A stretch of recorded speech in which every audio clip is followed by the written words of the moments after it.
네, 할렐루야. 2022년 6월 28일 첫 시간 기도에 하나님 앞에 올려드리도록 하겠습니다. 우리 이 시간 함께 기도할까요? 사랑해 주님 감사합니다. 오늘 새 아침을 주시고 주님 앞에 예배로 하루를 시작하게 하심에 감사합니다.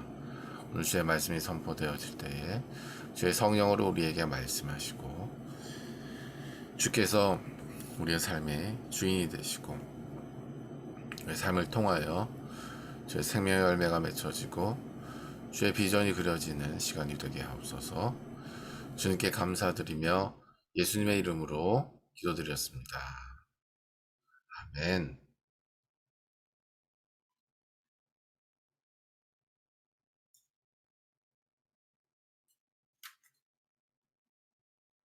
제 27장. 욥이 또 풍자하여 이르되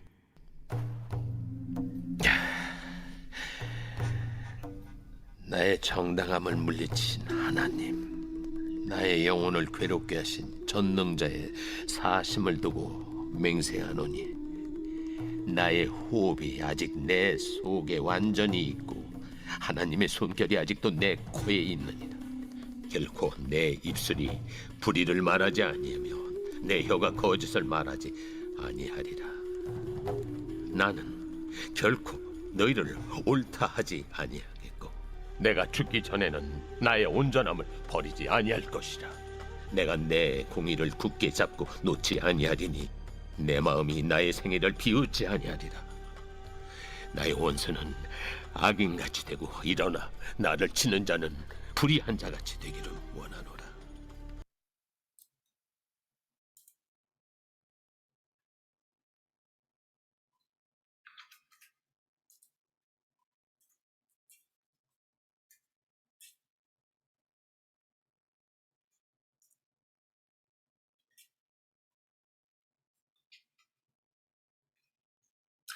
네, 할렐루야. 좋은 아침입니다. 오늘 주님께서 우리에게 말씀을 임하시는 귀한 시간이 되시기를 예수님의 이름으로 축복합니다. 우리 아침 인사하도록 할까요? 좋은 아침입니다. 네, 좋은 아침입니다. 오늘 주신 하나님의 말씀 우리 함께 나오도록 하겠습니다. 오늘 주신 하나님의 말씀은 욥기 27장 1절에서 7절 말씀입니다. 오늘 말씀의 제목은 나는 없고 예수만 있는 삶이라는 제목으로 하나님의 말씀을 전하도록 하겠습니다. 나는 없고 예수만 있는 삶이라는 제목입니다. 네, 우리가 오늘 본문 말씀을 읽었습니다. 읽으면서 이제 우리가 욥의 실체에 대하여 적나라하게 보고 있습니다. 1장 말씀까지 봤을 때 정말 하나님의 미들맨이었구나. 인데 그 위기가 우리가 생각하고 또 예측하는 범위를 넘어서는 고난이 오게 되니까 뭐가 이제 나오는 거예요? 본성이 나오는 것입니다. 사랑하는 여러분, 지금까지 우리는 우리 스스로를 잘 모를 수도 있어요. 왜냐하면 자신의 한계의 범위를 넘어서는 경험을 아직 못 해봤을 수 있습니다. 못 해봤기 때문일 거예요. 그러니까 일명 폭발을 한다 그러죠. 그 폭발을 하는 게 뭐 큰 고성이 나거나 꼭 어떤 막 화를 내야지 폭발하는 게 아닙니다. 우리의 한계를 훨씬 지나쳐서 내가 감당할 수 없는 상황을 맞이하게 되는 것인데요. 어떤 사람은 다리가 힘이 풀려버려요. 어떤 사람은 아주 우울해져 버려요. 어떤 사람은 정말 아무런 소망이 없이 그냥 그저 그런 대로 기계적인 삶을 사는 것을 유지합니다. 이 전부가 바로 뭐냐면 내가 한계를 넘어서는 어떤 일이나 어떤 상황을 맞아들었을 때 정말 감당할 수 없는 충격적인 상황이 됐을 때 바로 이러한 현상들이 일어나게 된다라고 하는 거예요. 우리가 하나님을 언제 의지하게 되고 예수님 앞에 언제 나아가서 우리가 언제 성령의 전으로서 살아가게 되는가? 내가 없어질 때, 내가 없어질 때. 아직 내가 펄펄 이렇게 살아 있게 되면 큰 변화는 있기가 어렵습니다. 큰 변화가 있기가 어려워요. 왜냐하면 나는 어차피 존재적으로 털끝 하나만큼도 내가 나 스스로를 변하게 할 수 있는 능력이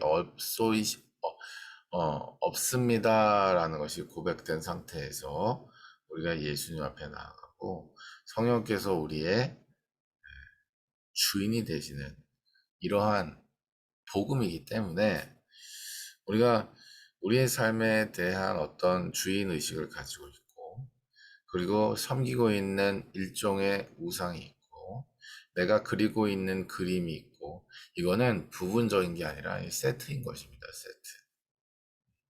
세트가 방금 말씀드린 것 중에 하나가 내 안에서 발견되는 건 사실 나머지 부분도 같이 연결되어서 있다라고 하는 거예요. 굳이 발견하고 싶지도 않고 발견하려고도 하지도 않고 그런 식으로 오랜 시간 살아오다 보면 사실 내 입술에서는 나는 없고 예수만 있는 삶을 난 정말 살기 원합니다 라고 하지만 계속해서 그러한 실제 본인의 고백과 실제 본인의 상태가 괴리가 있는 상태이기 때문에 도대체 나는 왜 열매가 맺히지 않지? 왜 나는 말씀을 읽을 때나 기도를 할 때나 깨달음도 잘 오고 혹은 뭐 아주 정말 뭔지 알겠는데 한마디로 그래서 예배를 드릴 때는 그것에 대해서 아주 그 확신이 있는 그런 상태인데 왜 삶에서는 실제로 그러한 삶의 행동으로 나아가려고 할 때마다 그런 두려움이 들고 결정을 하지 못하고 결국은 나의 만족을 위하여서 사는 그런 방향으로 결정들을 해버리고 원칙들을 세워나가고 왜 그렇게 되는 것일까 이런 질문들만 계속해서 좀 난무하게 된다라고 하는 거예요. 사랑하는 여러분, 그런 면에서 보면 우리가 드러나게 되는 한계가 드러나게 되는 그런 상황은 정말로 하나님의 은혜인 줄을 깨달아야 합니다. 하나님께서 우리를 드러내셨다라고 하는 것은 역설적으로 우리를 고쳐 쓰겠다는 의미예요. 우리가 부모로서 그 하나님의 마음을 이해할 수 있습니다. 자녀가 자신이 거짓말했다는 사실을 인정하려 들지 않을 때 우리는 그것을 반드시 드러내려고 할 거예요. 그리고 아이가 인정할 수 있을 만한 어떤 일종의 방법을 취해 줄 겁니다. 그것을 직접 말할 수도 있겠지만 다시 한번 기회를 줘서 동일한 상황에서 거짓말하는지 한번 테스트해 볼 수도 있을 거예요. 어쨌든 그래서 결과적으로 그 아이가 다시 한번 거짓말을 했다. 이렇게 했을 때 그 부분에 대해서 지금까지 일련의 과정들을 설명을 하고 일전에 지갑에서 돈을 빼간 거 그리고 물어봤을 때 아니라고 한 거 아빠가 그분 마음은 아팠는데 지나갔지만 이번에 또 아빠 주머니에 지갑을 넣어놓고 밖에 나갔다가 얼마인지를 확인하고 주머니에 넣어놓고 밖에 나갔다 왔는데 우리 집에 우리 땡땡이밖에 없었는데 땡땡이가 부분들을 가져간 것을 나 이렇게 확인을 했다. 너무나 가슴이 아프고 너무너무나 힘이 들다. 이런 식으로 그가 거짓말한 거에 대해서 이렇게 드러내는 시간을 가지겠죠. 진짜 부모라고 한다면. 왜? 그것을 어릴 때부터 가장 빠른 시간 안에 고쳐야 나중에 10대가 돼서 20대가 돼서 30대가 돼서 40대가 돼서 그 거짓말을 하는 습관이 더 큰 사건을 낳지 않으니까. 그렇겠어요. 그렇겠어요. 그렇죠. 우리 안에 문제가 발견되어진다라고 하는 거. 그것이 아주 근본적인 어떤 문제가 있었다라는 사실이 사실은 우리의 한계를 넘어서는 상황과 사건들을 말미암아 드러나는 것은 그래서 좋은 일이죠. 사실은 요백에 있어서 이것은 좋은 일이었습니다. 그러니까 지금까지 하나님을 그렇게 하나님께도 인정을 받을 만큼 흠없는 행동과 그런 삶으로 나아갈 수 있었던 비결이 하나님은 고난 중에서도 흔들리지 않는 믿음이라고 믿으셨는데 요백에는 고난 중에서도 본인이 2장까지는 흔들리지 않을 수 있는 그런 믿음을 가지고 있었는데 그 믿음의 실체가 바로 뭐냐면 온전한 삶에 대한 믿음이었더라고. 온전한 삶을 살았을 때 내가 하나님 앞에 온전한 삶을 살았을 때 그것을 끝까지 지켜냈을 때 하나님께서 나에게 뭘 하신다는 거예요? 복을 내리신다라고 하는 것입니다. 온전한 삶에 대한 믿음이 있었던 온전한 삶을 살면 하나님께서 나를 지켜 보호해 주셔야 해. 왜? 나는 온전한 삶을 살았으니까. 무엇에 의지하는 거예요? 본인의 행위에 의지하는 것입니다. 사랑하는 여러분, 우리가 우리의 삶에서 이런 실수를 해서는 안 되는 거예요. 그러니까 하나님께서 우리의 범죄함, 연약함, 나약함에 대해서 그것을 말씀을 통해서 드러내기를 원하셔서 그것을 드러내셨는데 아무런 사건, 사고 없이 그냥 그것을 말씀으로 드러내셨는데 불구하고 거기에 대해서 발끈한다든지 아니면 거기에 대해서 그냥 그것을 일명 무시하고 지나간다든지 이렇게 되는 상황으로 우리가 나아가서는 안 된다라고 하는 거예요. 그 자체가 무엇을 지금 어떤 상태임을 지금 표현해 주고 있는 거예요. 욕과 같은 상태임을 표현해 주고 있는 거예요. 그러니까 뭐냐면 자기 자신이 믿고 있는 게 예수님이 아니라 지금 자기 자신의 어떠한 행위, 가치, 어떤 예측, 그리고 어떤 이미지 뭐 이런 거일 수 있다라고 하는 거예요. 욥이 온전한 삶이었던 것과 같이 말이에요. 이게 선교야, 이게 뭐 교회야, 뭐 이게 예배야, 이게 기도야, 뭐 이런 이론을 믿고 있을 수도 있고요. 이게 예배니 이게 진짜 예배니까 난 예배를 이렇게 드리고 이 기도란 이런 것이니까 거기에 내가 동의를 하니까 이 기도는 이렇게 하고 뭐 이런 식의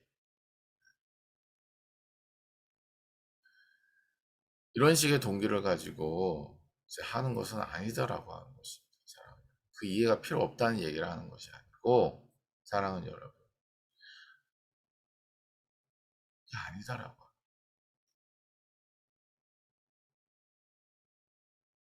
오늘 욥의 고백이 우리의 고백이 되지 않기를 바래요. 사실 우리가 읽으면서도 어때요? 어땠어요?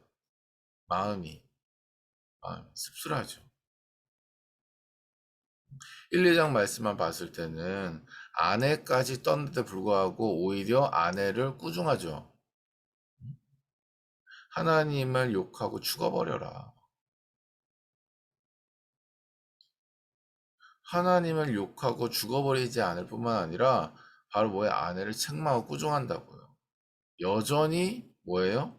믿음이 흔들리는 것 같아 보이지가 않아요.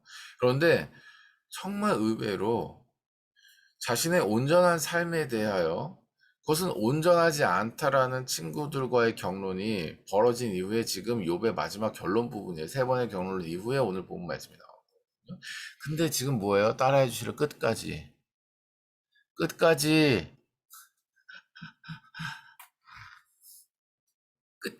뭐예요?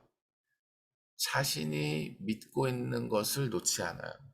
온전한 삶을 살면 하나님께서 나를 보호하시고 지켜주시고 함께 하셔야 된다라고 하는 이 온전한 삶에 대한 믿음을 놓지 않는다고. 우리로 따지자면 예수님을 믿는 게 아니에요. 예수를 믿는 게 아니에요. 우리로 따지자면 뭐 십자가의 삶을 믿는 거예요. 십자가의 삶. 내가 헌신하면, 내가 봉사를 하면, 내가 대가를 치르면 하나님께서 나와 함께 하셔야 돼. 뭐 이런 식이에요. 내가 뭐 개척교를 섬기고, 내가 어떤 선교하는 교회에 다니고, 내가 뭐 거기에 뭐 헌금을 많이 하거나 헌신을 많이 하거나 뭐 이렇게 이제 하면 하나님께서는 나를 뭐 지켜보아주시고 우리 가정을 뭐 들어 쓰셔야 돼. 뭐 이런 식이라고요. 사랑하는 여러분. 그러한 삶에 하나님 반드시 메스를 갖다 대십니다. 시작은 그래서 사단의 시험으로부터 시작이 됐지만 오히려 그것을 통해서 본인의 한계를 드러내게 됐어요. 그 한계가 어느 정도의 그 깊이의 한계냐.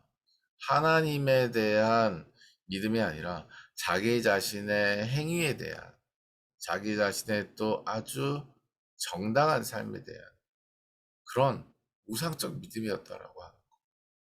너무나 놀랍죠. 우리가 그 깊이에 한번 들어가 볼까요? 오늘 본문 말씀을 읽으면 우리의 입술로 한번 읽어보죠. 1절부터 7절을 다 같이 한번 읽어보도록 하겠습니다. 시작.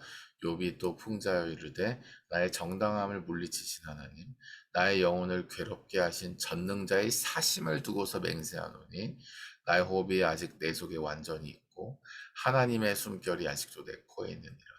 결코 내 입술이 불의를 말하지 아니하며 내 혀가 거짓을 말하지 아니하리라. 나는 결코 너희를 옳다 하지 아니하겠고 내가 죽기 전에는 나의 온전함을 버리지 아니할 것이라. 내가 내 공의를 굳게 잡고 놓지 아니하리니 내 마음이 나의 생애를 비웃지 아니하리라. 나의 원수는 악인같이 되고 일어나 나를 치는 자는 불의한 자같이 되기를 원하노라. 어떠세요, 여러분? 마음이 씁쓸하죠? 안타깝죠? 사랑하는 여러분, 우리의 모습이 이렇지 않기를 바래요. 우리의 모습이 정반대가 되기를 바래요. 나는 없고 예수만 있는 삶이 되기를 원해요.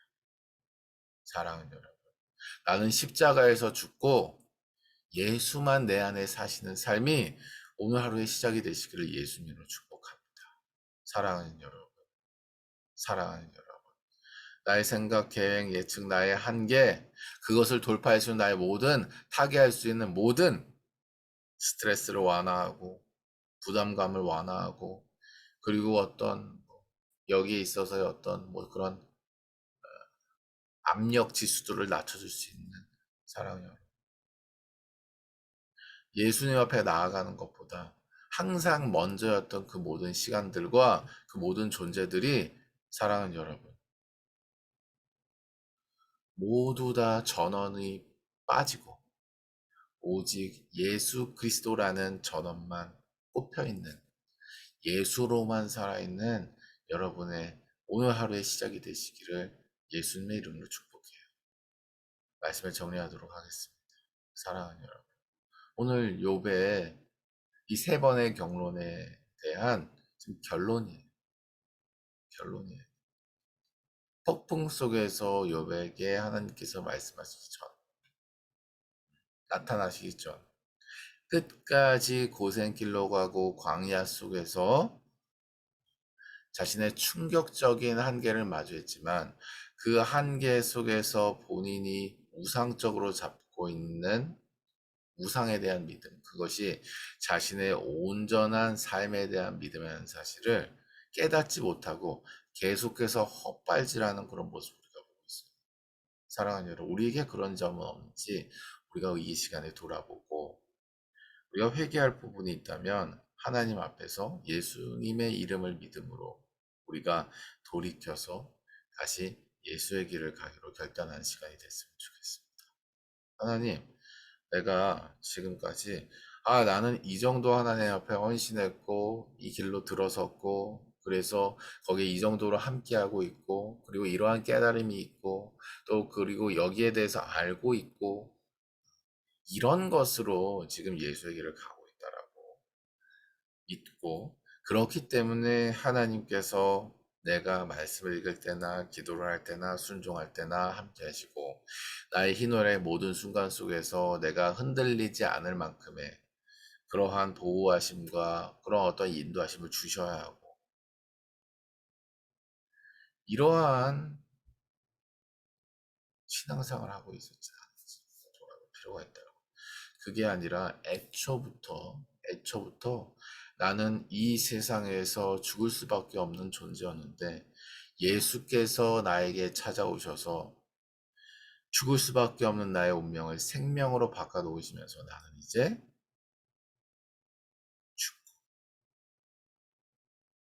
예수로만 사는 삶을 살게 되었다. 여러분, 이것이 여러분의 삶의 전체의 내용이요. 여러분의 안을 가득 채운 내용이 되시기를 예수님 축복해요. 그렇게 되었을 때 우리는 비로소 하나님께서 우리에게 말씀하시는, 그러니까 예수님께서 이미 우리에게 명령하셨고 성령께서 우리에게 계속해서 24시간 빛처럼 우리를 비추시고 생명으로 인도하시는 모든 그 지시들의 아주 가벼운 발걸음을 옮길 수 있는 것입니다. 주변 사람들이 와, 저런 큰 결정을 하다니 라고 아무리 칭송을 하고 거기에 대해서 아주 대단하다고 보고 그럴지라도 그런 게 아니라 모두 다 예수님을 따라가다 보니 성령께서 주시는 말씀에 대하여 내가 그냥 발걸음을 옮겨 놓고, 우리가 마치 걸음을 걸으면 오른발을 걸으면 뒷걸음이 따라오고 왼발을 걸으면 오른발이 따라오는 것처럼 걸음을 디뎌 놓고 그 뒤에 발이 따라오는 것과 같은 그런 현상에 불과한 것처럼 느끼게 된다라고. 사랑하는 여러분, 우리가 정말로 그런 삶을 살기를 원합니다. 나는 없고 예수로만 사는 삶. 그러니까 어느 정도 내가 뭐 하나님을 위해서 이런 걸 하고 뭐 이런 차원이 아니야. 이런 차원. 그래서 말씀을 읽을 때나 기도를 할 때나 순종을 할 때 오는 어떤 일종의 깨달음이나 이런 걸 가지고 대략 포장을 하고 자신의 삶에 대해 포장하고, 사실 삶의 내용에 있어서 나는 펄펄 살아있고 사실은 예수님은 죄를 씻는 쪽에만 좀 계시라고 하는 그런 퍼센테이지로 살아가는 그런 게 아니라 나는 없고 예수만 있는 삶. 그래서 자연스럽게 예수님께서 걸어가신 그 길을 아주 기쁨으로 걷게 되는 그 모든 삶의 말과 생각과 행동과 결정들이 그것들을 증거하는 그런 삶을 우리 모두가 살게 되기를 예수님을 축복합니다. 그렇게 하나 되게 하신 것을 우리가 힘써 지키게 되기를 예수님으로 축복합니다. 우리 함께 기도하며 나가도록 하죠. 기도할 때 이렇게 기도하도록 하겠습니다. 하나님, 욕과 같이